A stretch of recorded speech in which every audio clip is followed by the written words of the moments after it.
Aleluya, aleluya. Bueno, como le decía, hoy vamos a hablar de Hosana. Hosana al Rey. Y ahí lo tengo en la pantalla, esa imagen que nos recuerda aquel gentío que estaba a la expectativa de Jesús, de que entraría a la ciudad de Jerusalén el Rey, el Mesías. Bueno, por lo menos al principio ellos tenían una actitud de expectativa. Después cambiaron un poco, ¿verdad? Y de eso vamos a hablar hoy, de los cambios en la gente a veces. Pero hoy es lo que celebramos, la entrada triunfal, lo que conocemos también como el Domingo de Ramos, porque en esa ocasión ellos le tiraban a Jesús mantos, dice la Escritura, en el camino, pero también tenían ramas de palmera y las hacían así en el aire, las extendían, y era una manera de saludar en aquella época, saludar a un personaje importante, a un rey, no a cualquiera, y eso es lo que estaban haciendo. ¿Dónde está la historia esa en la Biblia? Si usted va conmigo a Lucas 19, ahí podemos seguir el relato, aunque claro, esa historia la vas a encontrar en los 4 evangelios. Hay ciertos relatos en la vida de Jesús que solamente los dice alguno de los evangelios. Pero es interesante que este evento lo puedes encontrar en los 4 evangelios. Yo voy a usar a Lucas, porque Lucas es tal vez el que da un poquito más como de detalles. Lucas era historiador y era más detallista, ¿verdad?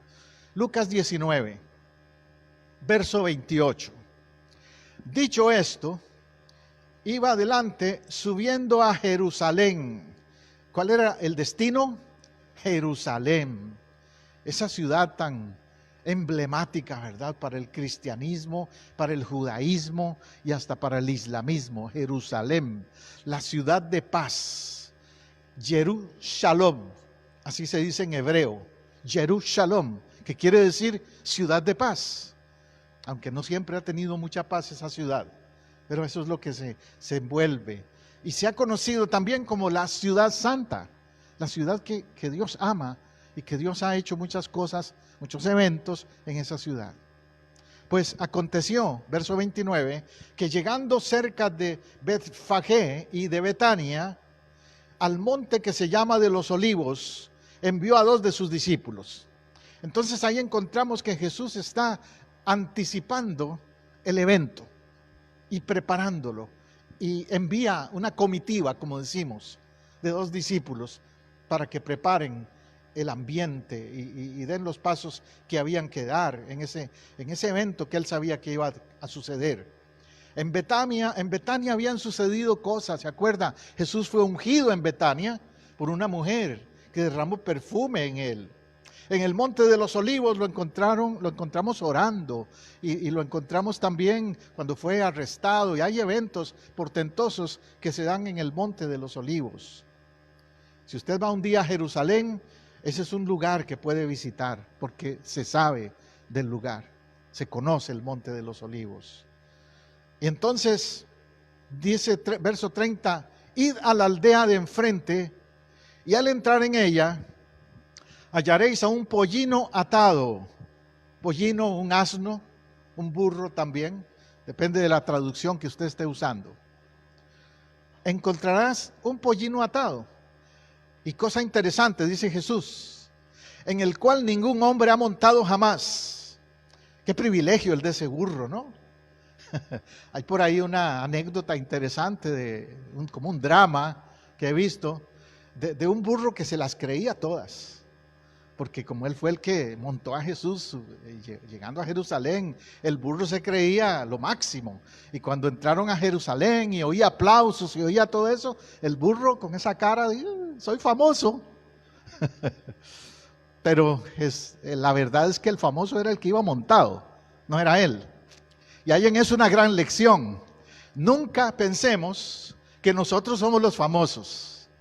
El famoso es Jesús, el que merece gloria y honra es Jesús. Nosotros somos el burro, aunque suene así medio feillo eso, ¿verdad?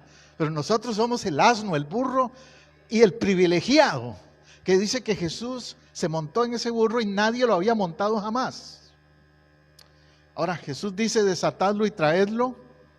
Y si alguien les pregunta por qué lo desatan, les responderás así: porque el Señor lo necesita. Y yo hago énfasis en eso. Jesús les da instrucciones. Una de ellas es: tráiganme ese burro que yo escogí. Jesús no los mandó a que cogieran cualquier burro, ya había uno seleccionado. Dios hace todo en orden, ¿ves? Dios tiene sus detalles. Dios planea las cosas y va poniendo todo en su lugar cuando va a hacer algo en la vida de uno. ¿Cree eso? Dios no es un Dios que improvisa. No, es un Dios que todo lo tiene planeado y en orden en la vida nuestra. Y por eso le dice, bueno, si preguntan, maestro, porque los discípulos dijeron, bueno, y no, nos van a dar problemas. Si yo haga, es como que yo le diga a usted: vaya a la casa del frente y coge el carro de que está ahí parqueado. Mire, el vecino va a salir y le va a echar los perros. Y va a decir: ¿qué le pasa a este llevándose mi carro? Algo así sucedió. Y Jesús les dice: no, es que ya yo hablé con la persona, ya yo anticipé eso. Ya él sabe. Si les pregunta, dígale: porque el Señor lo necesita. ¿Y cuántas veces nosotros también nos ponemos a discutir o argumentar con Dios cuando Dios nos pide algo? Ahí hay una gran lección. Si el Señor lo necesita, adelante. Cuando uno le dice al Señor: todo lo mío es tuyo, eso incluye todo, ¿verdad? Y si el Señor lo necesita, adelante, Señor. Mira, aquí es un burro, pero ¿qué, por ejemplo, de un vehículo, de un carro? Yo tuve la experiencia una vez de que tuve que viajar a otra ciudad.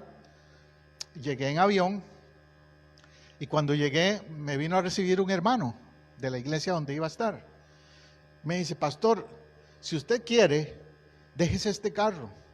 Mientras usted está aquí en la ciudad, este es su carro, úselo. Y yo me sentí como cuando Jesús mandó a estos a conseguir el burro. Este hermano me dice: es suyo por ahora. Usted lo necesita. La iglesia lo necesita. Pero a veces nosotros somos medio tacaños, como dicen por ahí, codos. No, esto es mío, este carro es mío, esta casa es mía, esta computadora es mía, todo es mío, pero nada es tuyo, todo es del Señor y te lo ha prestado solamente.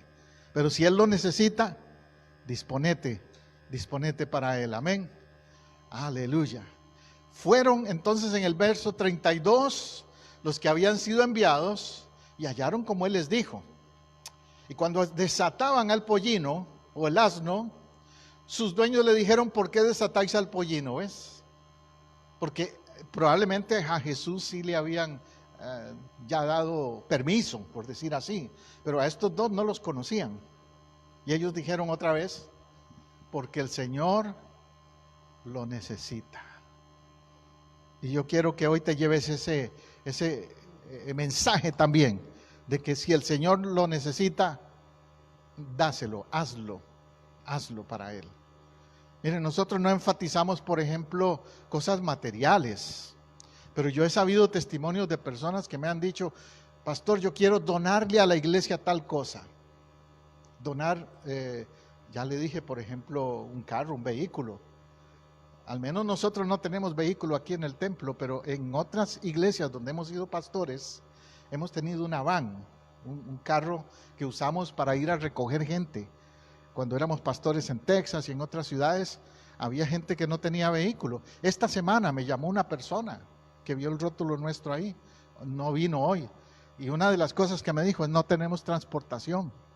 ¿Ves? Entonces, si tuviéramos un vehículo que sea de la iglesia, como una van, lo podemos usar. Y me acuerdo allá en Texas entonces que había un hermano de la iglesia que él era, como decir, el Uber. Él andaba por toda la ciudad antes de la escuela dominical y recogía varias familias y las traía a la iglesia. Pero me acuerdo que fue gracias a que un hermano que tenía esa van por ahí me dice: pastor, esa van la quiero donar a la iglesia porque ustedes la necesitan. ¿Ves? El Señor lo necesita. Aleluya.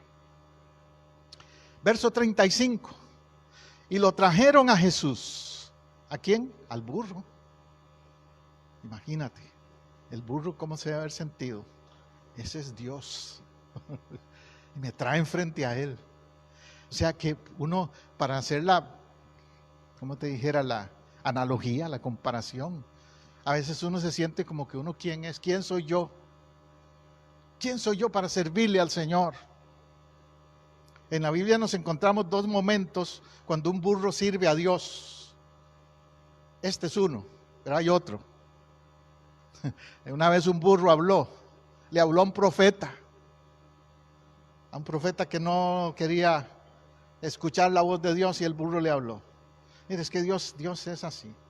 Si no haces caso, va a ser algo fuera de lo natural para que entiendas. Ahora dice, y habiendo echado sus mantos sobre el pollino, subieron a Jesús encima, y a su paso, verso 36, tendían sus mantos por el camino. Hoy día se acostumbra, por ejemplo, en los eventos de los famosos, tirarles una alfombra roja. Y dicen, y no cualquiera pasa por esa alfombra roja. Tiene que ser fulano de tal cantante o tal actor de cine o deportista o cosas así. Un famoso pasa por la alfombra roja.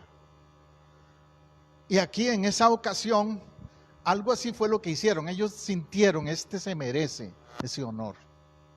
¿Quién más que Jesús merece la alfombra roja? O merece el trato especial. El VIP, como dicen hoy día, ¿verdad? El VIP. Very important person. Significa eso. Gente importante. Y eso fue lo que se dio en ese día al tirarle los mantos en el camino. Y no era por un sentido de que Jesús quería, como en una manera arrogante, háganme esa gloria, sino porque Dios le dio la gloria. Dios le da la gloria al que merece gloria. Y Jesús era quien más merecía gloria. En su condición humana, Él se bajó. Dice en Filipenses 2, que dejó su posición divina, que siendo rico se hizo pobre, para que nosotros fuéramos enriquecidos. Y entonces también nos dice el apóstol Pedro que exaltaos, dice, bajo la mano de Dios, para que Él los exalte cuando fuere tiempo. Dios va a exaltar a los que se humillan, no a los que tienen una actitud arrogante. Y Jesús había mostrado su humillación desde antes. Así que ese es el motivo. Pero también hay un sentido profético en ese burro, en ese asno. Qué interesante eso. Es un asno profético. Sobre un asno, porque se iba a cumplir algo que había dicho el profeta Zacarías 9:9. No fue capricho de Jesús lo del asno, ni de los discípulos. Había una profecía de las más de 300 profecías que se han cumplido en la vida de Jesús, que se cumplió en ese momento con ese evento. Dice Zacarías 9:9, alégrate mucho, hija de Sión. ¿Quién es hija de Sión? Israel, ¿verdad? El pueblo de Israel. Alégrate, hija de Sión, da voces de júbilo. Y eso fue lo que hicieron cuando Jesús entró. Hija de Jerusalén, he aquí tu rey. ¿Quién? Tu rey vendrá a ti, a Jerusalén, a esa ciudad. Vendrá a ti justo y salvador. También le da el título mesiánico cuando dice eso. Y eso lo dice Zacarías. Y cabalgando sobre ¿qué? Un asno. Fíjate que en ese tiempo los caballos no los montaba cualquiera. Algunos dicen, es que Jesús quería ser humilde, verse pobre, o qué sé yo, pero es que también había una situación política. Si Jesús hubiera entrado montado en un caballo, no hubiera pasado ni de la puerta de Jerusalén. Porque el imperio romano, los soldados, el ejército romano le tenía prohibido al pueblo usar caballos. Solamente los soldados romanos podían andar en caballos. O los ricos que tenían esos coches, carruajes con caballos, pero no eran caballos de guerra. Entonces, Jesús no podía entrar en caballo por un motivo político también. Y otra razón es porque Jesús tenía en ese momento el propósito de mostrar su entrega con los más humildes. Si Jesús hubiera entrado en caballo, hubieran dicho, este no es de nosotros, no es del pueblo. Es como que yo llegue a Bayamón o a alguno de esos pueblos de donde yo vengo, ¿verdad? Por allá en México, donde sea, y yo entro en un Cadillac. Y vengo de Estados Unidos y entro por allá en un Cadillac, o en una limusina, o en algún carro de esos, ¿verdad? Un BMW de lujo. Entonces, ¿qué dice la gente? Este se las cree. Este no es del pueblo, ese no está con nosotros. Por eso Jesús también entró montado en ese asno, cabalgando sobre un asno, sobre un pollino, hijo de asna. Está dando un énfasis en la humillación de Jesús, no en la exaltación en ese momento. Después llega su exaltación, pero en ese momento habla de su humillación. Ahora quiero enfatizarte que también vendrá un día Jesús con otro enfoque, que un día va a volver por segunda vez y va a venir entonces sí, no en un asno, montado en un caballo blanco y todo ojo le verá. Vaya a Apocalipsis 19:11. Entonces vi el cielo abierto y he aquí un caballo blanco, y el que lo montaba se llamaba Fiel y Verdadero, y con justicia juzga y pelea. En otras partes de Apocalipsis lo vuelve a repetir, el hecho de que él viene en un caballo blanco, y sobre su costado dice, él es Rey de Reyes y Señor de Señores. En su segunda venida no viene en un asno. En su segunda venida viene a tomar su posición de rey, en verdad, total, plena, porque viene a instaurar en plenitud el reino de los cielos entre nosotros. Después de que se cumplan todos los acontecimientos proféticos que están ya descritos en el libro de Apocalipsis, Él viene con una manera o de una manera victoriosa en ese caballo blanco. En el Apocalipsis hay dos personajes que aparecen en un caballo blanco. Uno es el anticristo, porque recuerde que el anticristo busca imitar al Salvador, al Mesías. Y hay un personaje que aparece en caballo blanco, pero no es Dios, no es Cristo. Después aparece Jesús en caballo blanco. El caballo blanco representa lo santo, lo puro, lo bueno. Representa la victoria. Hay otros caballos en Apocalipsis, el bermejo y el negro y otros que representan castigos, plagas, etc. Y no puedo meterme a ese tema ahora porque nos darían 2 horas aquí. Pero sí le puedo decir que en el caso de Jesús, ahora viene como un rey de verdad, como un rey vencedor en ese caballo blanco en el futuro. Ya le mencioné que le colocaron mantos que representan realeza. Si buscas en 2 Reyes 9:13, habla de la realeza, de ser rey y de que los mantos era algo especial para los reyes. De hecho, cuando Jesús murió, los soldados le quitaron el manto que él tenía y se estaban jugando sus ropas. Y se dice, hay una historia, no está en la Biblia, pero es una historia que está en los relatos de historiadores extrabíblicos, de que el rey Herodes pidió que le trajeran el manto de Jesús, y que él cogía el manto y decía, maten a ese, y después le tiraba el manto, resucita. Y nada que resucitaba, ¿verdad? Porque no era el trapo, no era la tela lo que tenía poder, es la persona que lo tiene, es quien lo carga, quien lo lleva. Y Jesús sí merece el manto. El manto representa muchas cosas, representa autoridad, investidura espiritual. Y cuando usted se quita el manto, ante alguien, es como diciendo, tú eres más grande, tú tienes más autoridad que yo. En términos latinos, los latinos usamos una expresión, ¿verdad? Me quito el sombrero, decimos. Lo tenemos desde nuestros abuelos. Hoy día no usamos sombreros, pero nuestros abuelos usaban sombreros. Y como una señal de respeto, cuando se encontraban con alguien importante, se quitaban el sombrero. Pues por decirlo así, los que vieron a Jesús entrando a Jerusalén, dijeron, nos quitamos el sombrero. Este sí merece que le demos el honor y la gloria a Él. Aleluya. Ahora, lamentablemente, no siempre la gente tiene la actitud correcta con lo que se refiere a Dios. Esta gente que recibió a Jesús entrando a Jerusalén era, como decíamos hoy día, o diríamos hoy día, inestable, bipolar, dirían algunos, porque en un momento estaban dándole Hosana, Hosana al rey, y después más adelante estaban diciendo, crucifícale, crucifícale. ¿Ves?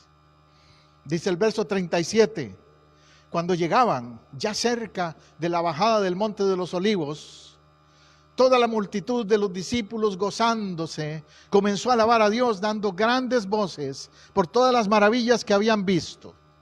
Note algo, allí esa noche o ese día más bien era una ocasión de celebración, era una ocasión de testimonios.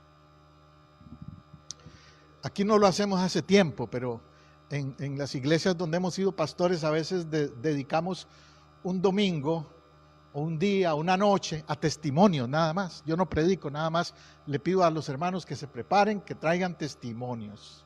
Culto de testimonios le llamamos. Muy lindo eso. Y bueno, aquí eso hicieron ellos. Comenzaron a alabar por todas las maravillas que habían visto. Si usted hace una lista de las cosas que usted ha visto en su vida, en las que Dios ha intervenido en su vida, en salud, en finanzas, en restauraciones, ¿verdad que tendría muchos motivos de decir, Hosana, Hosana? Gozándose, dice que se gozaron ese día los discípulos por todas esas maravillas que habían visto. Y diciendo, bendito el Rey que viene en el nombre del Señor, paz en el cielo y gloria en las alturas. Esa es otra expresión muy judía, muy peculiar de la cultura de adoración del pueblo judío. Esto de paz en el cielo y gloria en las alturas. ¿Cuándo lo encontramos? Cuando Jesús nace, ¿verdad? Que otra vez se aparece el ángel que anuncia el nacimiento de Jesús. ¿Y qué es lo que dice el ángel? Gloria a Dios en las alturas y paz en la tierra a los hombres de buena voluntad. Siempre lo recordamos en Navidad eso, porque es una declaración muy dada entre el pueblo judío. Y ahora aquí ellos lo dicen otra vez, paz en el cielo, gloria en las alturas. O sea, fue un día de afirmación a la persona de Jesús por lo que Él es. Y hoy día también, en nuestra iglesia, vos y yo, nosotros, le damos al Señor afirmación por lo que Él es, por lo que Él es en nuestra vida. Aleluya. Ahora, los que lo aplaudieron como rey, con muchas hosanas, con muchos aleluyas, reconociéndolo como el hijo de David, después cambiaron de actitud. Cuando no cumplieron las expectativas, o ellos no vieron que Jesús era el Mesías político, el rey político que ellos esperaban. Ellos esperaban a un Mesías estilo David, que era un guerrero, que con la espada mató a los filisteos y a todos los feos. Así esperaban ellos a Jesús, un Mesías guerrero, político, no un manso cordero, no esperaban eso. Entonces por eso cambiaron de actitud. Cuando Jesús no cambió sus expectativas, Encontramos al pueblo ahí diciendo en Lucas 23:20, diciendo, crucifícalo, suelta a Barrabás mejor. Porque Barrabás sí era así, era un guerrero, era un guerrillero más bien, no ni guerrero, un guerrillero, un sicario. Y dicen, preferimos a Barrabás, suéltalo. Quienes lo aplaudieron como héroe, ahora lo rechazarían y lo abandonarían. Y vemos entonces un cambio radical. Después de entrar en Jerusalén con esa actitud primaria de alabanza, ahora en el momento de su arresto, cambia todo. Está solo. Y en el momento de la cruz, está solo. Solo su madre y el discípulo amado Juan. Los únicos que estuvieron allí en la crucifixión. ¿Qué pasó con todos los que decían Hosana? Oye, eso nos debe hacer pensar a nosotros, ¿qué clase de discípulo soy yo? ¿Qué clase de cristiano o cristiana soy yo? ¿Soy de los que canta Hosana un día y otro le doy la espalda al Señor? ¿O seré de los que están junto a la cruz? No solo cuando todo está bonito, no solo cuando hay fiesta y celebración, voy a estar con Él. Siempre voy a estar con Él. Siempre voy a cantar Hosana. Nunca lo voy a negar. Siempre lo voy a aplaudir. Nunca lo voy a rechazar. Y algunos dicen, pero pastor, ¿cuándo yo hago eso? ¿Cómo es que eso? Bueno, cuando tú estás, por ejemplo, con un grupo de amigos, no cristianos sobre todo, y hablan despectivamente de Jesús, ¿cómo lo manejas? ¿Te paras firme en tu identidad como cristiana o cristiano y les haces ver que no es lo que ellos dicen? ¿Defiendes en ese sentido a tu maestro, a tu Señor? ¿O te quedas callado, calladita, más bonita? No dices nada. Para no meterte en problemas con los amigos, con el jefe, con el familiar, con quien sea. Ahí es donde se cumple esto de, o digo Hosana, o le doy la espalda al Señor, rechazo al Señor. Y eso, un ejemplo sencillo te he puesto, de familia, de amistad, donde puede darse eso. Pero ¿qué si a usted y a mí nos tocara vivir el tiempo de la persecución, el tiempo de la tribulación y de la persecución a los cristianos, donde les ponían entre la espada y la pared? O eres de Cristo o eres del César, era en aquel tiempo. Hoy día sería, si viniera el anticristo, o eres de Cristo, del Jesús ese judío, o eres del que decimos que es el verdadero Cristo, pero es el anticristo. ¿A quién sigues? ¿Dónde está tu lealtad? ¿Dónde está tu lealtad? Preguntémonos, ¿cómo reaccionaría yo si estuviera en esa persecución, tribulación? ¿Lo negaría? ¿Lo rechazaría? ¿O estaría dispuesto a morir si es necesario por él? Verso 39. Entonces, algunos de los fariseos de entre la multitud le dijeron: Maestro, reprende a tus discípulos. ¿Ves lo que querían? Que se callen. ¿Qué es lo que el mundo quiere? Que te calles. Si tú empiezas a publicar muchas cosas de Dios en estos días de Semana Santa o en lo que sea, en tu WhatsApp o en tu Facebook, en tus redes sociales, en el Twitter y todo eso, no te extrañes si te empiezan a bloquear un montón también, porque ellos no quieren oír de eso, no les gusta eso. Cállenlos, dijeron los fariseos. Y eso que no eran los romanos paganos los que decían eso, eran los religiosos. Qué cosa, ¿no? Los fariseos. Repréndelos, cállalos. ¿Y qué respuesta les dio Jesús? Que siempre me ha impactado esa respuesta. Versículo 40.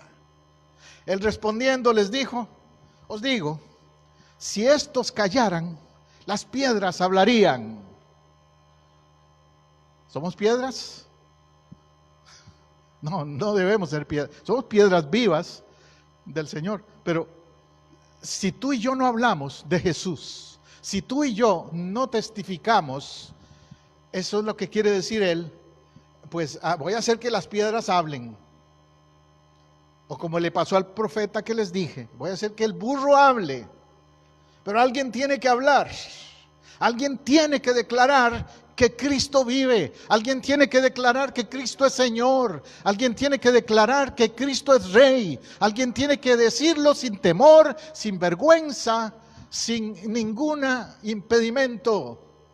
Alguien tiene que decir quién es Él en este tiempo en que vivimos. Alguien, ¿hay alguien aquí? ¿Hay alguien entre ustedes que me siguen ahora que pueden decir conmigo, Él es Rey, Él es Señor, Él vive, Él es Dios y no lo voy a callar? No me van a callar, lo tengo que decir, porque si no, las piedras clamarían o hablarían. Tanto fue el efecto que esto le dio a Jesús, el ver esa actitud de la gente, que Él lloró. Verso 41 dice, cuando llegó cerca de la ciudad de Jerusalén, al verla, lloró sobre ella, diciendo, oh, si también tú conocieses, a lo menos en este tu día, lo que es para tu paz. Hay pocos también ejemplos de momentos en que Jesús lloró. Yo recuerdo dos. Uno, cuando murió Lázaro. Es el versículo más corto de la Biblia. Jesús lloró. Y el otro es este. Cuando Jesús llora por Jerusalén. Otra ocasión en que Él llora. Llora por una ciudad. ¿Verdad que a veces nos da verdaderamente compasión cuando vemos a nuestro alrededor? En la ciudad donde vivimos, yo a veces salgo por ahí y veo que ha aumentado, por ejemplo, mucho los deambulantes, los homeless. Veo personas en las calles durmiendo por ahí, tirados. Veo gente con adicciones, borrachos, drogados, mujeres jóvenes inclusive, hombres jóvenes adictos. Y eso me duele, me hace llorar espiritualmente. Jesús, eso fue lo que sintió. También veo la indiferencia espiritual, o vemos como la gente, si invitas, por ejemplo, si invitas a un concierto de un cantante por allí, que no dice nada bueno, que puras maldiciones inclusive dicen a veces, cosas bien destructivas más bien en su música. Pero se llena el concierto.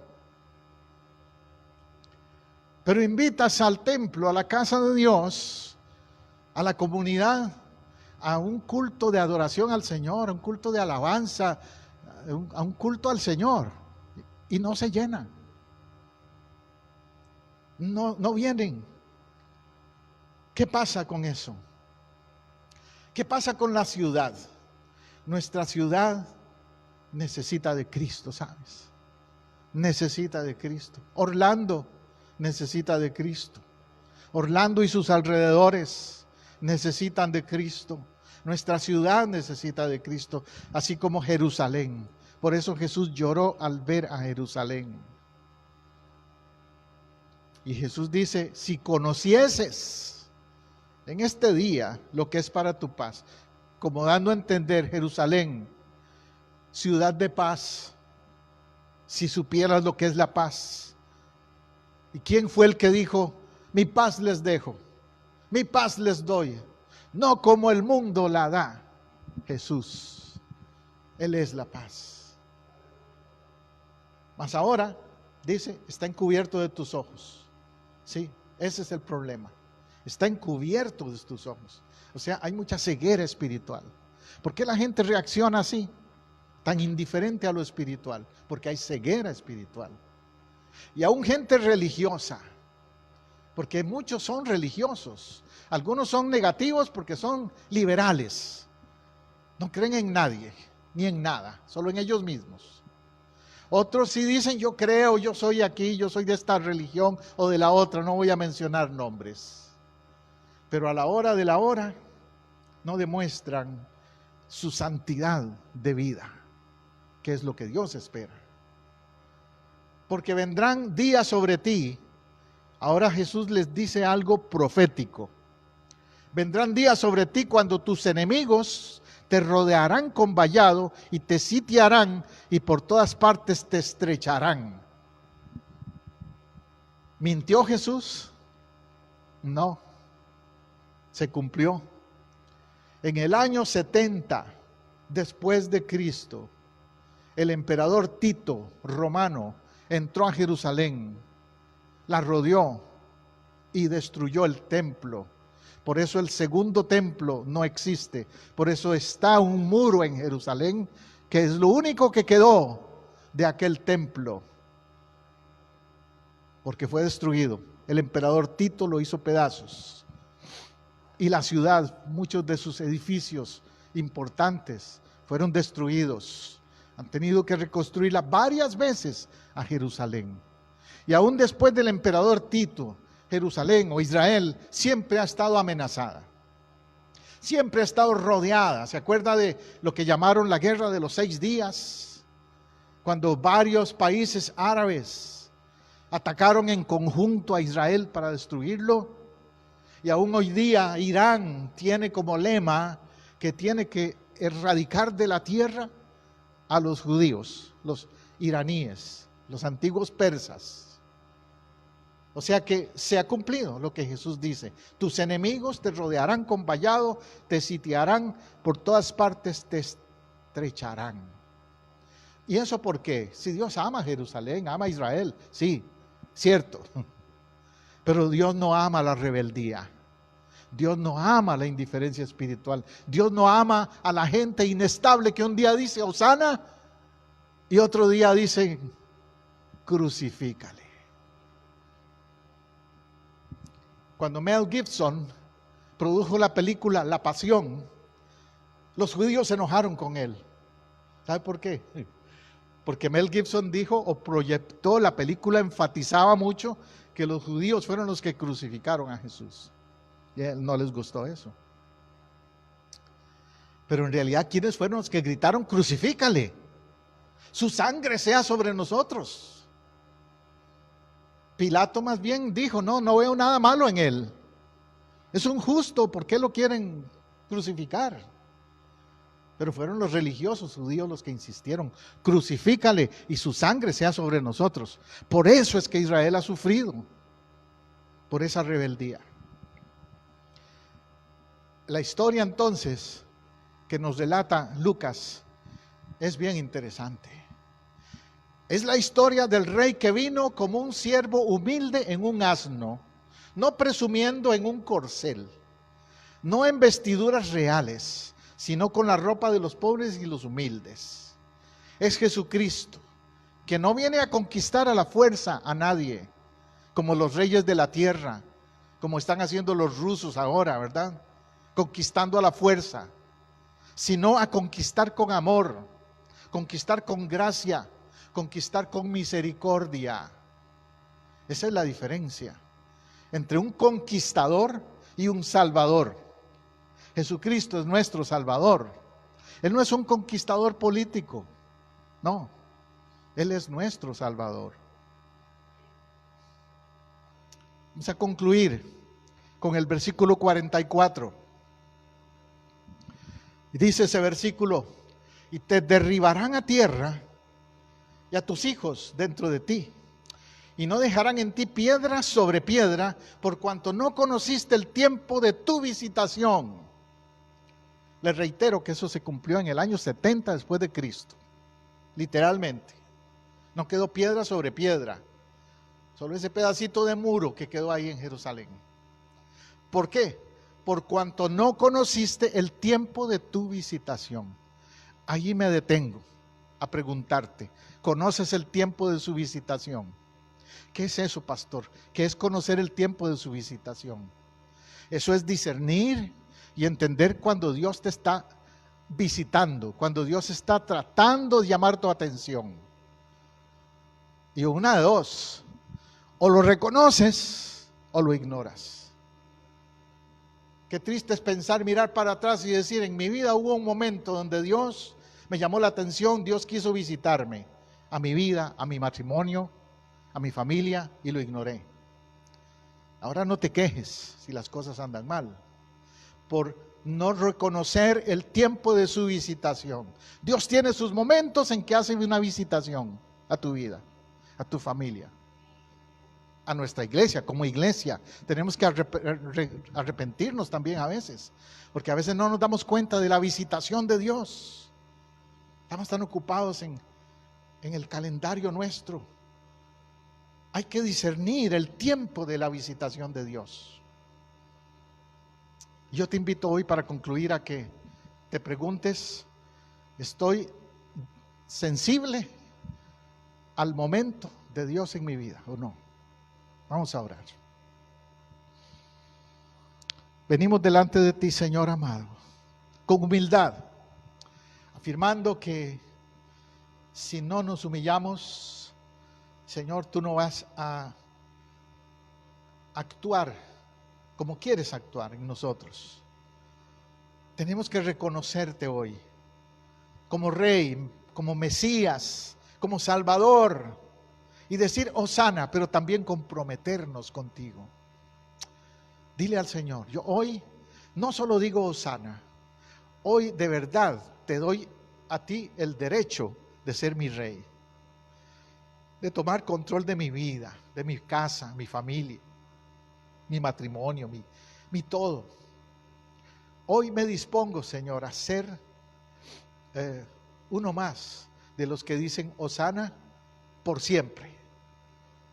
Perdóname, dile, Señor, perdóname. Si he sido como la multitud que dice Hosana un día y otro día cambia, perdóname. Señor, ayúdame a ser fiel.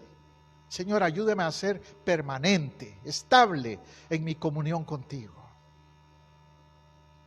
Hoy en el nombre de Jesús, el Rey de Reyes, yo me comprometo en eso, a caminar contigo, a ser un Hosana permanente. Gracias, Jesús. Por tu gracia sé que podré hacerlo, porque tú me vas a fortalecer y ayudar. Amén y amén y amén.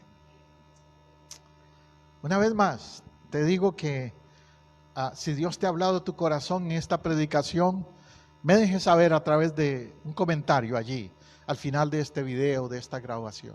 Pastor José Abdiel Matamoros, de Iglesia Casa del Rey, en Apopka, Florida. Te bendigo y bienvenido de nuevo el domingo próximo a nuestra grabación en vivo. Dios te bendiga.